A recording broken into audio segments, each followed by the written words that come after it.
Hello bachcho, let's read out the question. The question says water of volume 2 liter in a container is heated with a coil of 1 kilowatt at 27 degrees Celsius.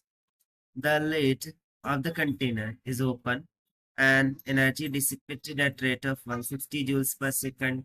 In how much time temperature will rise from 27 degrees Celsius to 77 degrees Celsius, given that specific heat of water is 4.2 kilojoules per kg.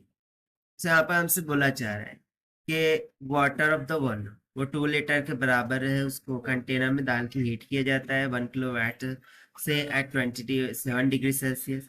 तो जो lid of container है वो open होती है, energy dissipate करती है at rate of 160 joules per second.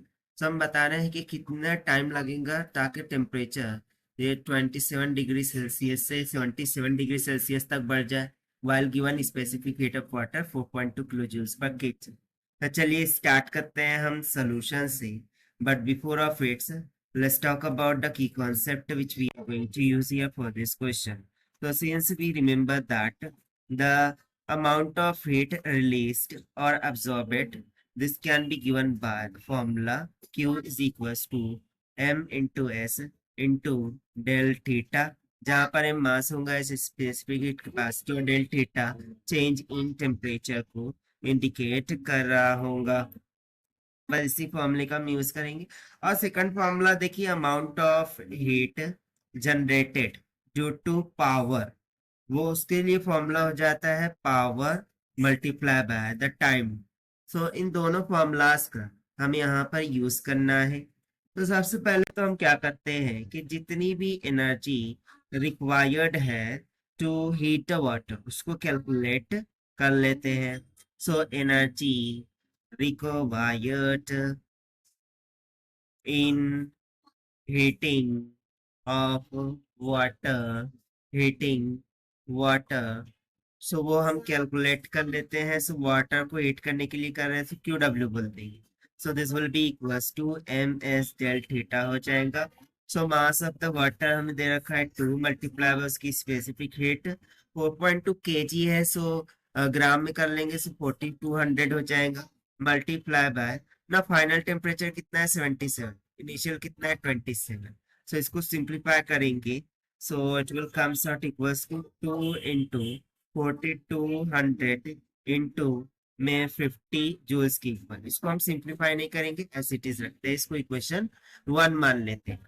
Now यदि हम कॉइल के द्वारा जो हीट है उसको कैलकुलेट करना चाहिए, so from the coil we can say that के एनर्जी अवेलेबल, जो भी एनर्जी अवेलेबल है, ठीक है, energy available per second, so this must be equals to the power of coil. So यही तो पावर ऑफ द कॉइल है। सो जितना भी पावर का लॉस्ट हो रहा है उसको हम यहाँ पर कैलकुलेट कर लेते हैं, क्योंकि उसी के द्वारा तो फिर हीटिंग हो रही है। सो जो पावर लॉस है उसको हम पीए से डिनोट करेंगे and it must be equals to. So देखिए यहाँ पर जो वाटर है कंटेनर में उसको हीट किया जा रहा है कॉइल से 1 किलोवाट तक के लिए, यानी कि 1000 ऑफ वाट से, और उसमें with the rate of 160 joules per second क्या हो रहा है, डिसिपेशन हो रहा है। सो इसमें से हमें सिंपली 160 वाट को क्या करना होगा, सब्ट्रैक्ट करना, क्योंकि यदि रेट 160 जूल के बराबर है, so 160 joules per second means to say 1 वाट, ये इसका यूनिट क्या होता है 1 जूल्स पर सेकंड की इक्वल होता है, यानी कि सिंपली क्या हो जाएगा 1 वाट हो जाएगा, सॉरी 160 वाट हो जाएगा। सो इसमें से सब ट्रैक कर देंगे, सो हमें पावर लॉस्ट कितना आ जाएगा, this will comes out equals to 840 watt की equal.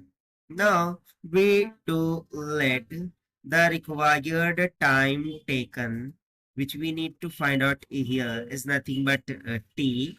So the energy due to this power lost वो क्या हो जाएंगी P A times of T. So it will be equals to 840 times of T. इसको हम मान लेंगे equation number 2। So from equation 1 and 2 by using the calorimetric principle, we simply say that कि water को जो हीट लग रही है, this is nothing but equals to the energy lost by the heater.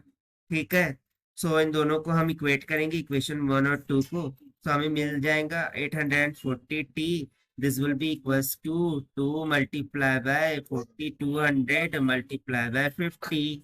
So यहाँ से required time t would be equals to 2 into 40, 200 multiply by 50 divided by 840 हो जाएगा. सो देखिए 40 42 टू 84 होता है, सो 2 से 2 कैंसिल, 0 से 0 कैंसिल, यानी कि नियर अबाउट 500 सेकंड्स के इक्वल आ जाएगा. Correct. So it will comes around 500 of second. अब यदि इसको मैं मिनट में कन्वर्ट करूं, सो एक मिनट में टोटल 60 सेकंड होते हैं. सो देखिए इसको 60 से डिवाइड कीजिए, तो 6 8 सा चला जाएगा, but still remaining 20 seconds. So we would say that the required time would be equals to 8 minutes 20 seconds, and therefore this is going to be the required answer to this question. I hope you understand it well. Now let's check it out, the given option. So option A is correct. So this is the required solution. I hope you understand it well. Best of luck. Thank you.